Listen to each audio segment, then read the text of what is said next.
السلام عليكم، مرحبا بكم في القناة. ان شاء الله تكونوا كامل بخير وصحتكم مليحة. اليوم جيتكم فيديو جديد كاقتراح الحلويات العيد ان شاء الله، اللي هو الصابلي بالقطايف اللي يجي رائع شكلا ومذاقا. دونك نتمنى يعجبكم، وراح نبداو بسم الله بالمقادير وطريقة التحضير. بالنسبة لعجينة الصابلي نحتاج فيها 125 غرام مارغرين، 3 ملاعق كبيرة سكر ناعم، فانيليا وعطر الكراميل.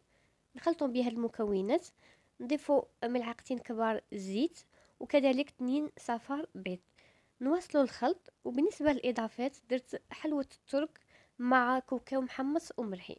الاضافات يبقاو لكم اختياري، ممكن تبدلوهم باللي موجود عندكم ولا باللي تبغوهم، وكذلك ممكن يعني ما ديروا حتى حاجه وتخلوا الصابلي تاعكم عادي.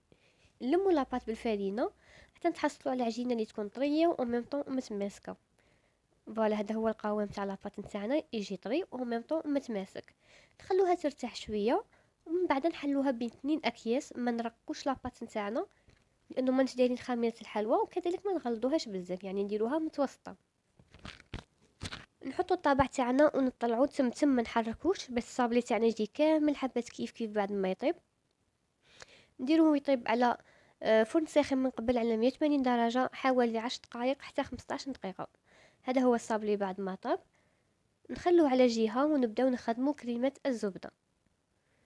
بالنسبة لكريمة الزبدة نفس مقدار الزبدة هو سكر ناعم، وإذا ما تبغوش الحلاوة بزاف نقصوا سكر ناعم.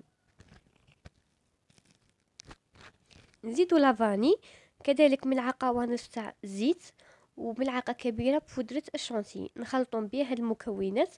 اما الكو تاع كريمة الزبدة ممكن تخلوه فقط فاني، ولا ديروا اي منكه تفضلوه. انا هنايا درت عطر الكراميل اللي ممكن تعوضوه بالنسلي ولا بالحلوة الترك ولا بالنسكافيه، يعني يبقى عليكم الاختيار. بعد ما وجدت كريمة الزبدة درتها على الاطراف، وفي الوسط درت كابريس السائل بذوق الكراميل.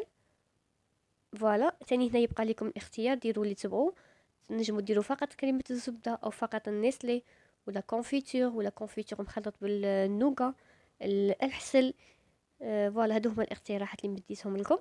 هنايا راح نديرو طبقه خفيفه من كريمه الزبده فقط باش يسقنا هذاك القطايف نتاعنا. اما القطايف شريتهم كيما هكاك واجدين عند لوازم الحلويات. فوالا هنايا نرمدو بيان الصابلي نتاعنا باش يدي كاع الوجه القطايف. وبالنسبه للاضافه الاخيره للتزيين فضلت ندير حبه جوز في الوسط اللي درتها بشويه ناكري دوري باش تعطيني الشكل شباب مثل ما راكم تلاحظوا معايا. هذا هو الحلوى تاعنا نهار اليوم. نتمنى تكون عجبتكم. اكيد راح نفتح لكم الحبه باش تشوفوا القوام تاع الصابلي تاعنا كيفاش يجي. تجي بزاف طريه وبزاف بنينه. دونك راح نخليكم، هذا هو الفيديو تاعنا نهار اليوم. ان شاء الله يكون عجبكم. تهلاو في رواحكم، تهلاو في صحتكم.